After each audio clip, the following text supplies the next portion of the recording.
এটা হচ্ছে সৌদিয়ানদের গ্রাম।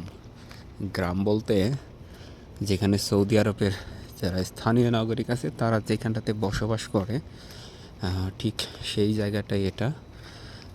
এই সমস্ত জায়গায় তারা বেশি বসবাস করে। দেখতে পাচ্ছেন বাড়িগুলো কত আধুনিক। এই দেশের গ্রাম বলতে আমাদের দেশের শহরের চাইতেও অনেক বেশি উন্নত। তো আমার আজকে ছুটির দিন, আমি শারীরিকভাবে একটু অসুস্থ, তার কারণে ডিউটিতে যাইনি। সেই জন্য আমি এইখান থেকে সামনে যাব। এইখানে একটা বাঙালি রেস্টুরেন্ট আছে, আজকে হয়তো বা রুমে রান্না করা হবে না, তার কারণে যাচ্ছি খাবার আনার জন্য। তো ভাবলাম আপনাদের আমি অনেক ভিডিওতে এর আগে বলছিলাম যে সৌদি আরবের সৌদি নাগরিক অথবা গ্রামীণ অঞ্চলে যারা বসবাস করে তাদের গ্রামটা ঘুরে দেখাবো। তো আজকে ভাবলাম যেহেতু এদিকে আসতেছি, তো আজকে ভিডিওটা করি। দেখতেই পাচ্ছেন একদম রাজপ্রাসাদের মতো বাড়ি, পাশে একটা মসজিদ, এবং প্রত্যেকটা বাড়ির সামনে দেখেন কী পরিমাণে গাড়ি তারা পার্কিং দিয়ে রাখছে। এই বাড়িটা দেখেন কত সুন্দর ফুলের গাছ লাগায় রাখছে। তো ওইখান থেকে সামনে যাব আমি, সামনে একটু অন্ধকার আছে। বাড়িগুলো দেখতে পাচ্ছেন কতটা রাজকীয়, এবং প্রত্যেকটা বাড়ি একেবারে রাজপ্রাসাদের মতো।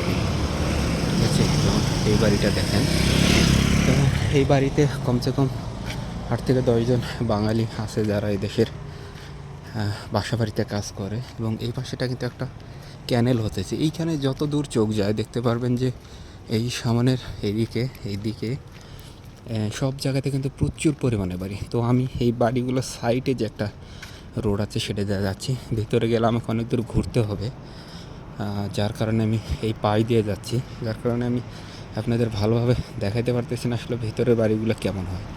তো আমি আসার সময় অন্য একটা রাস্তা দিয়ে আসবো এবং দেখানোর চেষ্টা করব।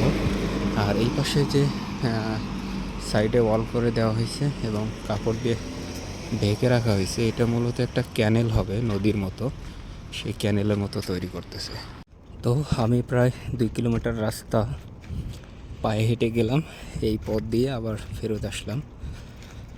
তো সৌদি আরবের মানুষের জীবনযাত্রার মান এতটাই উন্নত, আর সারা পৃথিবীর মধ্যে মনে হয় তারাই সবচাইতে বেশি বিলাসবহুল জীবনযাপন করে। আপনারা দেখতে পাচ্ছেন তাদের বাড়িগুলোর কি রাজকীয় একটা ভাব, এবং প্রত্যেকটা বাড়ির সামনে দেখেন অনেকগুলো করে কিন্তু গাড়ি পার্কিং দেওয়া আছে। মূলত এরা গাড়ি ছাড়া কোথাও যায় না। এখানে 100 মিটার রাস্তা ওরা পায়ে হাঁটতে চায় না, ওদের হাঁটার একমাত্র চলাফেরার একমাত্র উপায় হচ্ছে গাড়ি। কারণ হচ্ছে সৌদি আরবে প্রচুর গরম থাকে, যে গরমে কিন্তু মানুষ বাইরে হাঁটতে পারে না। এখন মোটামুটি প্রতিদিন 40 ডিগ্রি উপরে তাপমাত্রা থাকে, মানে সর্বনিম্ন এটা 40, উপরে 49 ডিগ্রি পর্যন্ত তাপমাত্রা হয়, এতটা গরম।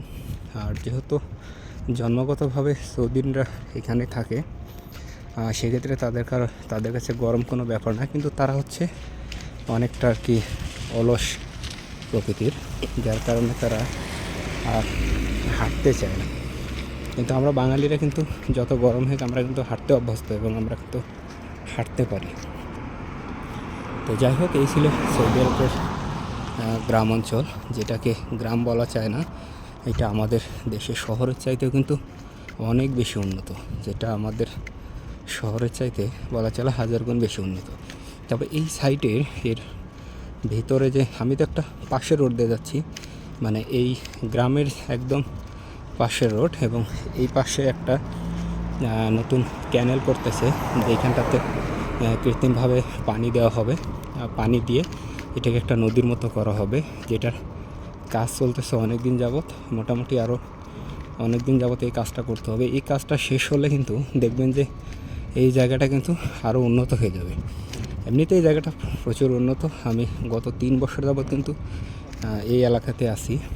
এটাই সেই হচ্ছে ক্যানেল হচ্ছে, দেখতেই পাচ্ছেন যে এখানে অনেক এক্সকেভেটর এবং বিভিন্ন ধরনের আধুনিক যন্ত্র দিয়ে কিন্তু এটা তৈরি করা হচ্ছে।